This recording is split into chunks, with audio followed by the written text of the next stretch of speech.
Good morning, Scoop Nation. You're listening to the Morning Scoop for Tuesday, November 22nd. I'm your host, Ryan McClincy, and as always, welcome to the show. Now, on today's episode, from one of the comments on my last video, somebody had mentioned wanting me to break down the numbers and averages from the common opponents that Ohio State and Michigan have played, and being that we are now 4 short days away from the game, I think it's plenty of time to look at the 6 common opponents that these teams have faced this year and look at how they've stacked up against that common opposition. Now, a lot of these numbers, very similar. A lot of the game scripts, very different. Ohio State played Iowa better. They dominated them more, at least from a scoreboard perspective. Ohio State played Michigan State better, but Michigan played Penn State better. There's a lot of goods and bads with looking at these, but I think looking at the averages for sure definitely gives a little bit more insight into where some of the flaws might be for this Ohio State team, where some of the flaws may be for Michigan, and how can we take advantage of those going into the game, and how we think ultimately the game script can potentially go en route to a double-digit victory, as I've already proclaimed is my belief, and I'm sticking to it. Now, I will say, a lot of the comments also assume that a double-digit win is a blowout. It's not. Double digits means 10 points or more, right? 10 points I would not consider a blowout. And if you do consider 10 points a blowout, then you would consider every game that Ohio State has played this year a blowout. And I don't think a lot of people do, right? So, double digits. I think it will be a close game, okay, people? I think it's going to come down to probably fourth quarter. And I think Ohio State just has more in their favor, especially from an intangibles aspect, especially from just environmental aspects, that is going to be in their favor to want this more and to get this win. Now, before we look at all the numbers, of course, be sure to like this video and subscribe to the YouTube channel. All of us here at Buckeye Scoop are excited for this week, and we're looking forward to bringing you all some additional content so that you can prepare for this game, as well as for what hopes to be a Big Ten championship run and a national championship run. First and foremost here, we're going to go through each of these games, looking first at the Iowa game here for both teams. So looking at Iowa, Ohio State wins 54-10, 16 first downs, 3 of 13 for third down percentage, total yards 360 to, what did they have? 158 for Iowa, 81 passing yards for Iowa, 277 rushing yards. Ohio State had 294 through the air and 66 rushing, both for a 2.2. That was actually the lowest average yards per rush here in all of these games for Ohio State. Michigan didn't actually get below 4.1, I believe, yards per rush in any of their games. But we know that that's a strong focus of their game as well. Turnover ratio, Ohio State wins 6-2. In time of possession, they held on to the ball for 30 minutes and 46 seconds in this game. It's 26-10 at halftime, 28-0 after the half. So Ohio State wins there as well. If you look at Michigan's game, 27-14 is the final score. That game was 13-0 at half, so not particularly close. Iowa scored a couple fourth quarter touchdowns, I believe, to get their 14 on the board. So it wasn't a close game. It was 27-0 at one point, right? So I give a slight edge in that case, but I think Ohio State really just dominated their game a little bit more. First downs for Michigan, 24 in this game. Iowa had 16.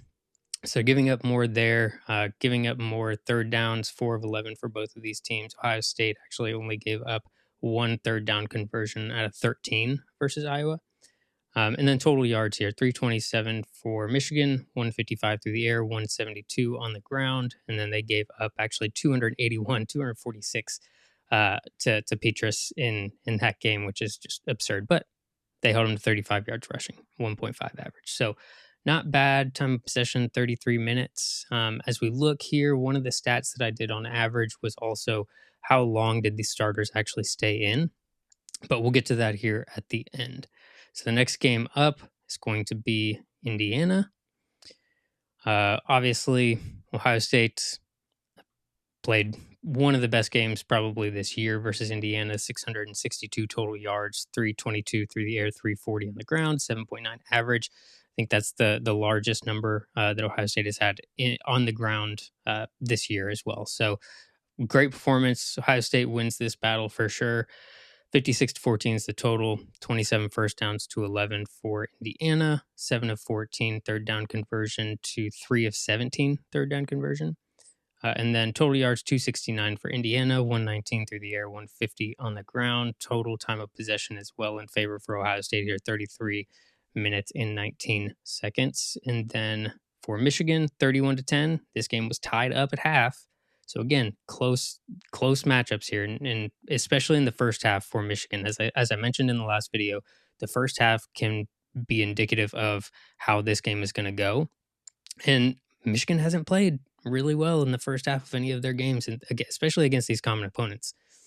But they pulled it out in the second half, 21 points to 0 in the second half for Michigan. 26 first downs in this game.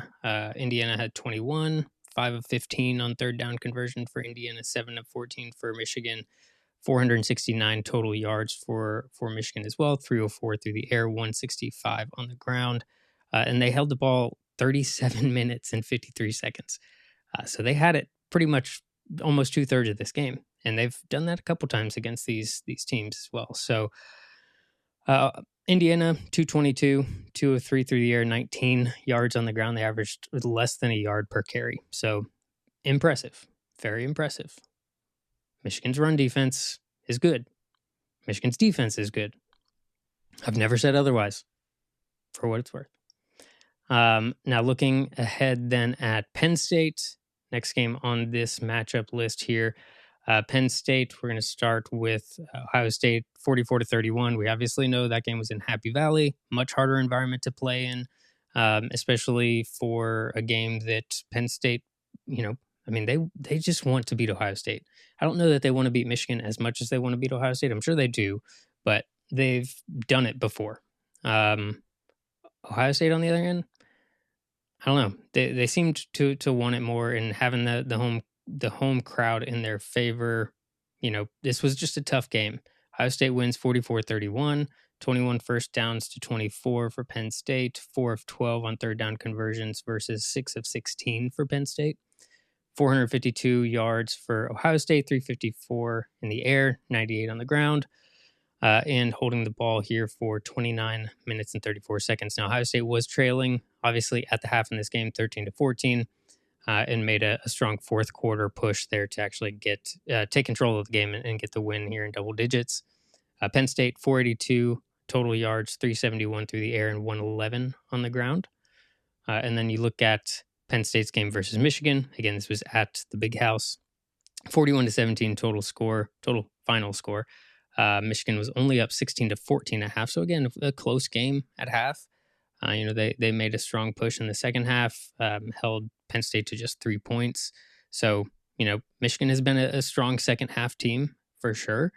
But can they do it on the road in a tough environment? We haven't really had to see that yet. So there's a lot of questions there. Obviously, there's a lot of questions around Michigan as well with some of the health problems, particularly with Blake Corum. Hopefully, I don't want to hear the excuses from Michigan fans that, if Blake Corum was healthy, they would have run through us. So I'm hoping he's 100% healthy, not just for that reason, but also good kid. I think he, I never want to wish, ill will towards any of the opposing players by any means. But I do hope Ohio State wins handily. But Penn State in this game, 268 total yards, 157 through the air, 111. So same exact number there. On the ground, Michigan had the most absurd stat line here, 418 yards rushing in this game, 145 passing, so 563 total. And they held onto the ball for 41 minutes and 56 seconds. Not surprising when you're rushing the ball 55 times. Michigan State is going to be next up here. So again, Michigan State for Ohio State was on the road, tough environment, but not a rivalry game. So I'll give the edge there to Michigan, just in kind of level of difficulty, if you will. So the Michigan State game, Ohio State wins 49-20. 29 first downs, 5 of 11 on third down conversions, 614 total yards, 377 passing, and 237 on the ground. Holding time of possession, 37 minutes, 14 seconds. They were up 35-13 at halftime, so it was pretty much well in hand by that point. In terms of Michigan State's numbers here in that game, 12 first downs, 3 of 11 on third down conversions, and 202 total yards, 195 passing, and just 7 yards rushing for the Spartans, 0.4 average on that as well. So looking at their game against Michigan, 29-7 total final score here. The game was 13-7 at halftime. So again, second half, Michigan holds them scoreless, 16-0. They get a well in hand victory against a rival. Shouldn't go unrecognized by any means.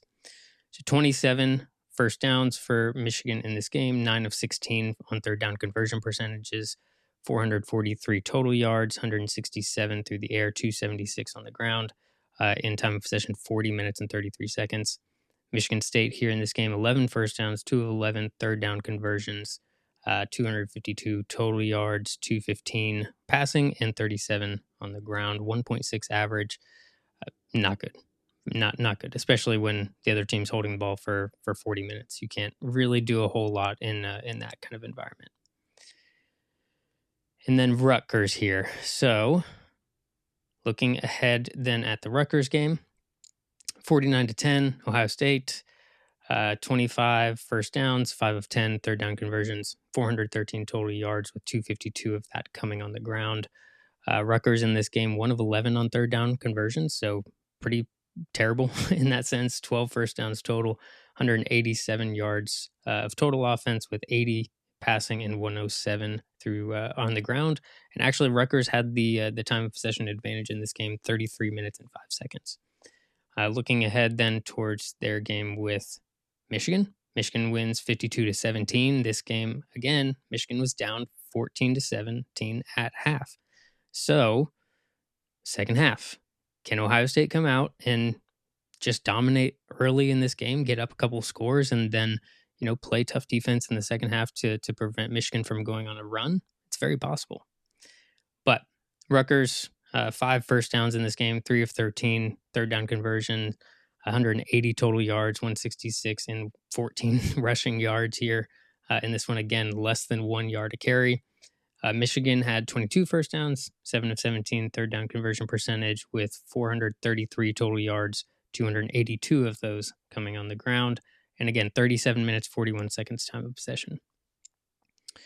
And then Maryland. Now, I created this whole slide here ahead of the actual matchup. So I had to rerun all the numbers earlier today to actually get the updated ones with this additional data point. So forgive me for having another data point this weekend on there, but numbers are still the same.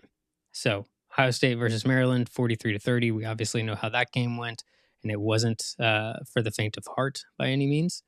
26 first downs, 8 of 15 third down conversion.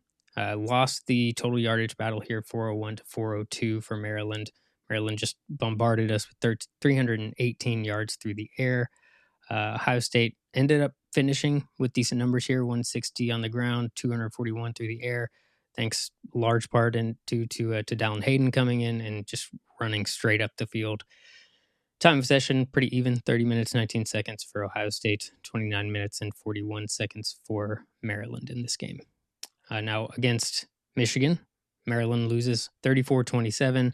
I got a late score to make it a little bit closer maybe than it was, although there were some kind of late game gaffes that Maryland had where they could have made it a little bit closer earlier in that game. Didn't end up working that way. Obviously, also Tagovailoa goes down right at the beginning of the fourth quarter in their game. Does it change the outcome? Probably not. Does it make a difference in how it actually looks from that point? Maybe. So Michigan wins 34-27, 22 first downs, 5 of 12 third down conversions, 463 total yards, a good mix here, 220 through the air, 243 on the ground, 31 minutes and 53 seconds of total time of possession. Again, close game at half, 17-13 and 17-14 after the half. So, I mean, it wasn't like they dominated early in the second half, but they did enough, and they made the stops that they needed to, and it was definitely a more lopsided game, I think, than the score gives indication of.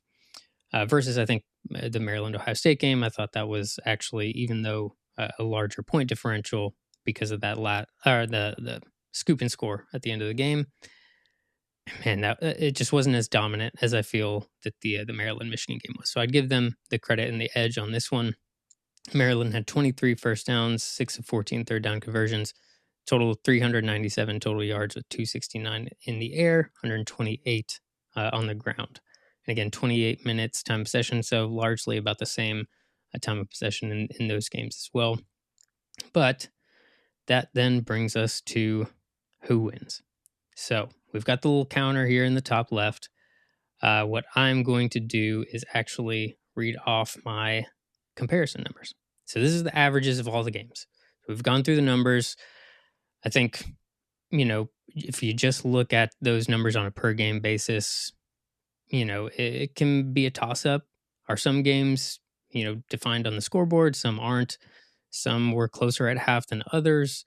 So I wanted to look at everything, take all the averages, take everything out of it from that perspective, and just get an idea who is winning in a number of different categories, including some granular ones that, maybe they're not super impactful. They're not something that really gives a strong indication of how the game flow is. But looking at first downs, first downs are big. If you're giving up a ton of first downs, that means that the other team's driving the ball at will. That means that, if you're not getting enough first downs, that you're not able to actually move the ball effectively. So it's important to, in my opinion, to look at that and see, okay, who's moving the ball versus who can actually stop the other team from moving it, right? So Michigan actually wins in this category. It's pretty even for the most part. But they get the slight edge by about a half point here, 24.8 on average first downs for Michigan versus giving up 14.33. Ohio State right at 24 even, and then giving up 14.8. So, are we nitpicking here over half a point? Yes. But that's where we're at. So the next one is third down conversion percentage. So offensively, Michigan actually has the edge here. So they're converting on more of their third downs, 7.17 out of 14.5. So just under 15 or 50%. And they're giving up 32%, 4 out of 12.67. Ohio State wins in that category. So they're giving up less third downs than Michigan is, 3.33 out of 13.67, which is good for 24% conversion for this Ohio State defense. On offense, 5.33 out of 12.5, so only converting 43%. Again, close, but the edge goes offensively to Michigan in that category, defensively to Ohio State. So let's actually, I forgot to add the counter here. So that's 3 points for Michigan, and so far just the 1 for Ohio State. So total yards offensively, no surprise, Ohio State wins here, 483.67 total yards per game. Michigan close behind, 449.67. Defensively, again, no surprise. Michigan wins that category with giving up 266.67 total yards per game versus 283.33 for Ohio State. Close. It's close, but we got to give the points out the way that they are, 4-2. Okay, next, passing yards. Again, no surprise here. Maybe defensively, a slight surprise, but I think that's largely because the fans have given a lot of heartache to this secondary and giving up some of the big plays that they have. But Ohio State actually wins in both categories, offensively and defensively, when it comes to passing. 291.5 yards through the air to 190.33 for Michigan, and then giving up 194 even for the Ohio State defense versus 209.33 for the Michigan defense. So give the 2 points, 4-4. Rushing, Michigan wins both. Not surprising. 259.33 average yards per game rushing. Ohio State. I think this game is a surprise to me, but I think largely there was a couple games that made this bigger impact here. 192.17 on average. And then the defensive numbers here, Michigan only giving up 57.33 yards per game rushing to 89.33 for Ohio State. So Michigan gets those two. And we'll move on then to the turnover ratio. Ohio State wins this battle 2.5 to 0.83. Michigan only at 1.5 to 0.67 given or taken away from them in that ratio. So Ohio State almost doubling up on the actual takeaways versus giving up just about the same, slightly more. But time of possession. This is a little bit crazy to me. So I did a slight kind of adjustment to this too. So total time of possession for Michigan in these games, 37 minutes and 10 seconds. So that means the opponent only has the ball for 22 minutes and 50 seconds. Ohio State, on average, time of possession, 31 minutes, 21 seconds. The opponent's 28 minutes and 39 seconds. Now, I'm going to give the points because if you're holding the ball for longer, you're more likely to be controlling the game. So Michigan will get both of those points. However, Ohio State, the starters for Ohio State have on average left the game with 8 minutes and 16 seconds in the game. Michigan, and I know we've heard it all year, oh, well, Ryan Day leaves his starters in and they're just, running up the score and the starters are in for the entire game and blah, blah, blah. Well, Michigan only takes their starters out with 4 minutes and 59 seconds left in the game. So if we adjust these numbers here, time of possession wise, Michigan's starters have had the ball, have had time of possession for 32 minutes and 9 seconds in these games versus Ohio State starters have only held the ball for 23 minutes and 5 seconds. Now, why that's important, Michigan in these games on offense, as we'll look at here in a second, averaging 35.67 points per game. Ohio State's averaging 49.17. 49.17 points in 23 minutes with your starters. And I say that because there's only been, I think, one in both of these cases. The games have had their final score when the starters have come out, except for maybe one or two occasions. So the final scores are the final scores. And that's true for Michigan too. So the starters are scoring 35.67 points for Michigan. The starters are scoring 49.17 points. The main difference there is about 8 minutes in clock that Ohio State has the ball less. So no surprise, really. I mean, it's obviously a more prolific offense. We know that.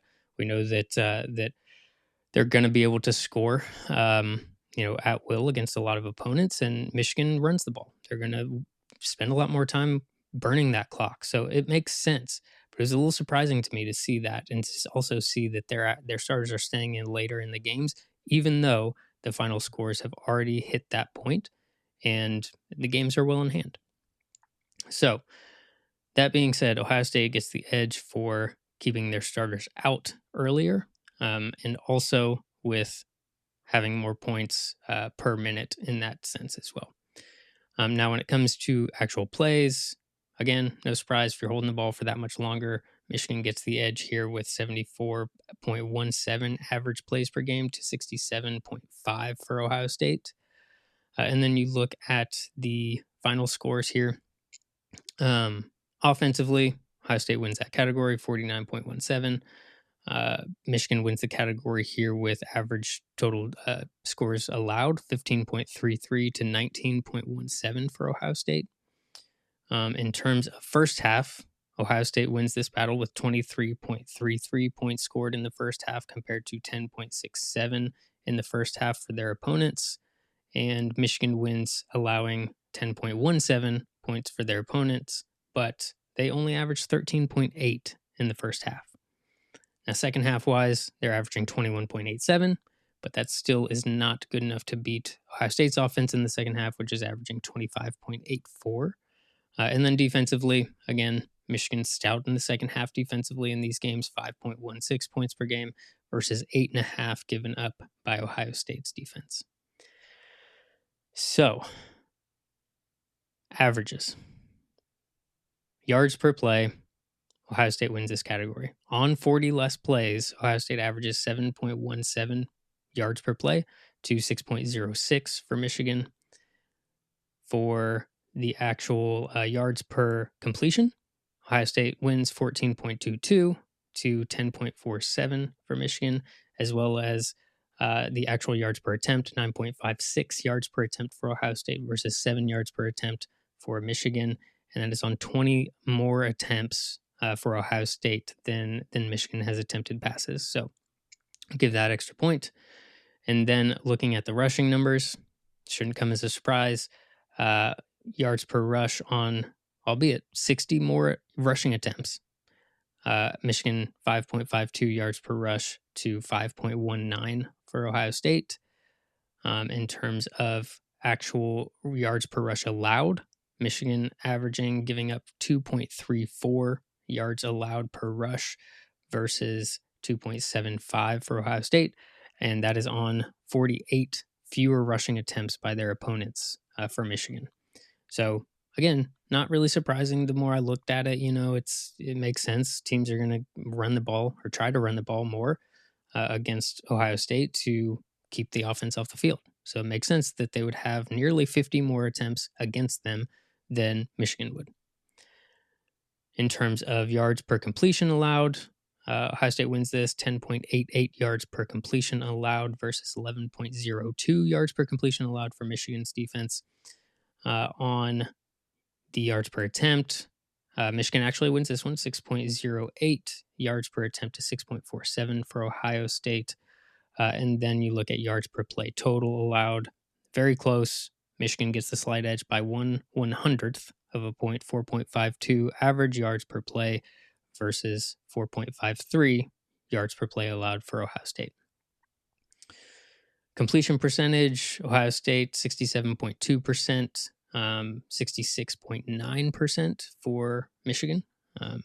Not crazy, very, very close, very close. I was kind of surprised by that, but CJ hasn't had the same connection he had earlier in the year in portions of game. I won't say all game.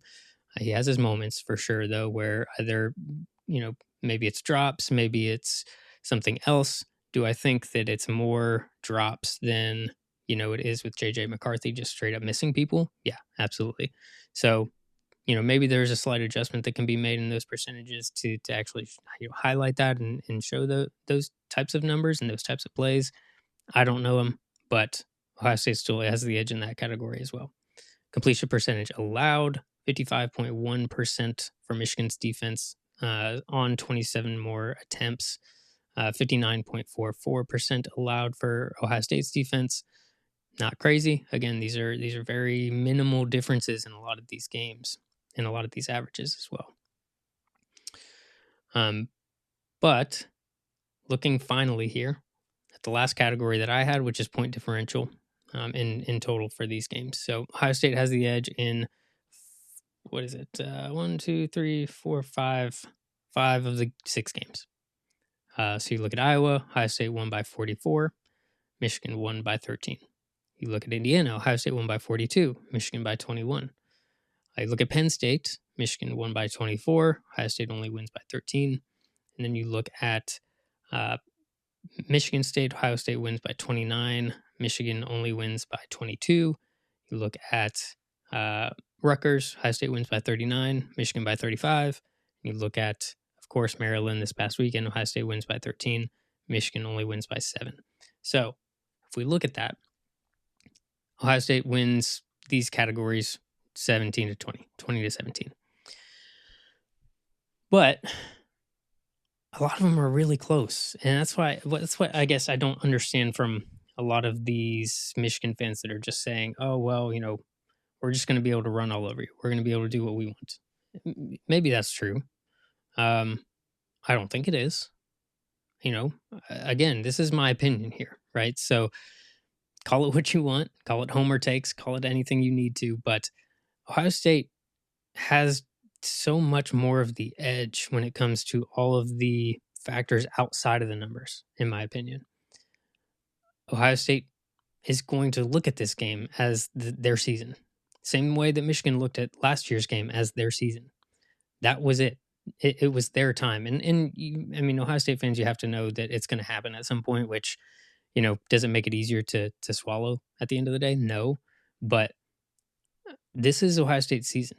And they remember a lot of the narratives. They remember the conversations. They remember the talking. They remember Desmond Howard at the Heisman ceremony. They remember Desmond Howard all year, pretty much, just talking, and it sits with you. And I think, again, having the game back at the shoe for the first time in 4 years, the fans are going to get rowdy. It's going to be a loud environment. It's going to be the toughest environment that Michigan has faced this year. And, you know, is Ohio State 100% healthy? No. Is Michigan 100% healthy? No. I wish both were, because I think that's what the fans deserve. That's what everybody wants to see. And I do hope that Blake Corum is able to play. I don't know that he's 100%. If he's not, I wouldn't want to see him get re-injured by any means. But I hope he's healthy enough to play. I hope Trevion Henderson is healthy enough to play. Jackson Smith and Jigba, from all reports, doesn't seem like he's going to be available in the game. But Marvin Harrison Jr., Emeka Egbuka, I think they're going to be able to really get behind these DBs for Michigan. They're going to make, life miserable all game, in my opinion. And, I still stand by my take. Ohio State wins by double digits. Again, it's going to be a close game, I think. But at the end of the day, Ohio State starts to pull away in the second half, likely in the fourth quarter, I would say, and gets this win by multiple scores. And that's all she wrote. So, again, just reading off some statistics here, giving my insight. But if you like this episode, be sure to like this video and subscribe to the YouTube channel. And as always, thank you for listening. Thank you for watching. All of us here at Buckeye Scoop are incredibly appreciative of all of your continued support. And we look forward to continuing to bring you the top-notch Ohio State information, news, and content. So stay tuned. Can't even speak. Stay tuned, and we will be back with more for sure, especially as the week continues. But as always, I'm your host, Ryan McClincy, and go Bucks.